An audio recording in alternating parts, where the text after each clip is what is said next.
जामखेड तालुक्यातील मोहा परिसरातील कला केंद्र बंद व्हावी यासाठी ग्रामस्थांनी सुरू केलेल्या उपोषणाचा चौथा दिवस असून प्रशासनाच्या वतीने अद्याप कसलाच ठोस निर्णय होत नसून काही उपोषणकर्त्यांची प्रकृती खालावली आहे।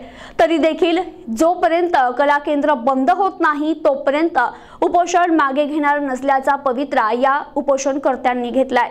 जामखेड तालुक्यातील मोहा, रेडेवाडी, हपटवाडी, नाणेवाडी या 4 गावच्या परिसरात लागून असलेल्या हद्दीतील कला केंद्र त्वरित बंद करावं यासाठी गावकऱ्यांच्या वतीनं गेल्या 4 दिवसांपासून मोहा येथील ग्रामदैवत महादेव मंदिरासमोर आमरण उपोषण सुरू करण्यात आलंय।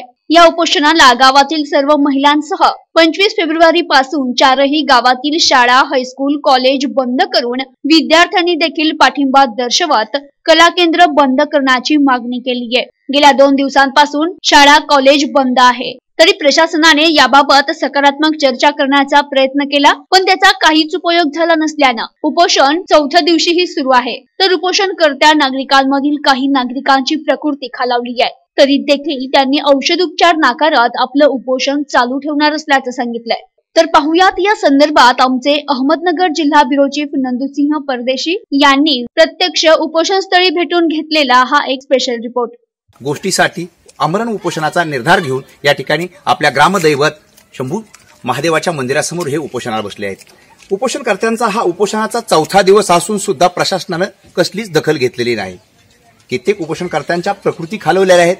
त्यांच्याबरोबरच त्यांच्या सहचारिणी, सर्व महिला, शालेय मुली या सर्वांचा सहभाग आहे। विशेष म्हणजे या परिसरात असणाऱ्या नेनेवाडी, हापटवाडी, रेडेवाडी आणि मोहा या 4ही गावांना त्या कला केंद्राचा त्रास होत असताना सातत्यानं हा त्रास कमी व्हावा म्हणून शासनाकडे वेळोवेळी विनंत्या, निवेदनं अथवा मोर्चा आंदोलन करून सुद्धा प्रशासनाला त्याची दखल घेता आलेली नाही।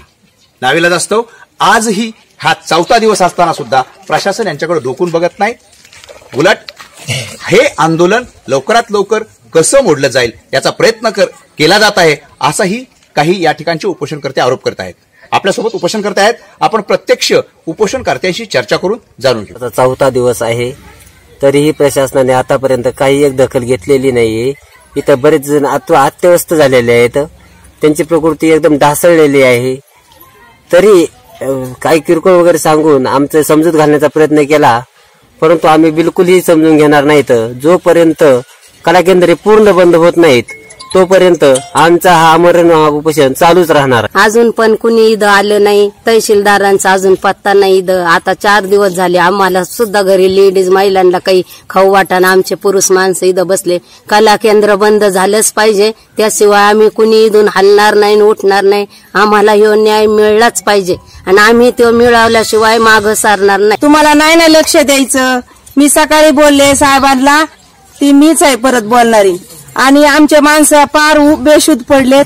पण तुम्हाला नसलेच आमच्यामध्ये भाग घ्यायचा तर तुम्हाला शेवटची विनंती आमची, तुम्ही इथं येऊन आमचे माणसं उठवा, आणि नसले तुम्हाला उठवायचे तर आम्ही बाया पोरा सकट मरू, पण कला केंद्र बंद करायचा नादच करू जाऊन देता। तरी सुद्धा आज शासनाने आज चौथा दिवस असून कुठल्याही प्रकारची आमची दखल घेतली नाही। तरी ह्याच्या अनुषंगाने उलटी शासन आमचे एक प्रकारचा असा दबाव आणतंय असं आम्हाला वाटायला लागले की रोज संध्याकाळी, रात्री बेरात्री पोलीसची गाडी येते, चक्कर मारती, म्हणजे नेमकं आमच्यामध्ये भीतीचं वातावरण निर्माण करतंय का आम्हाला संरक्षण देतंय। न्याय द्यायचा तो विषयच नाही। नेमकं शासनाचं काय चाललंय हे आमच्याही लक्षात येईना। त्याच्या पलीकडे आमच्या 1-2 जोडीदारांची एवढी प्रकृती खालवलेली आहे की ते सरांनी आता त्यांना हे सांगितलं त्यांच्या भाषेमध्ये की हे फार धोक्याच्या पातळीच्या पुढे गेले, त्यांना काय रेफर वगैरे करावं लागतंय असं म्हणतात। पण आम्ही त्यांना स्पष्ट सांगितले की आमचा इथं तुम्हाला जर एखादा बळी घेतल्यावरच आम्हाला जर न्याय द्यायचा असेल तर आम्ही त्याच्यासाठी सुद्धा तयारी दाखवलेली आहे, कारण आम्ही तुमचा कुठलाही उपचार घेणार नाहीत। आणि तुमच्या माध्यमातून एकच गोष्ट शासनाला आम्ही सांगू शकतो किंवा प्रशासनाला की तुम्ही आमच्या बळाचा वापर करू नका। उपोषणकर्ते उपोषणावरती ठाम आहेत। एकंदरीतच शासनाकडून आपल्यावर अन्याय होत आहे की ज्या सनदशीर मार्गाने केलेल्या आंदोलनाला सरकार जर प्रतिसाद देत नसेल तर यासारखं दुर्दैव नाही। आम्ही मेलो तरी चालेल, आमचा जीव गेला तरी चालेल, पण कला केंद्र बंद केल्याशिवाय उठणार नाही याच निर्धारावर आज तरी नागरिक आहेत। पाहुयात शासन त्यांच्या कितपत या न्यायभूमीकडे वळतंय किंवा नाही।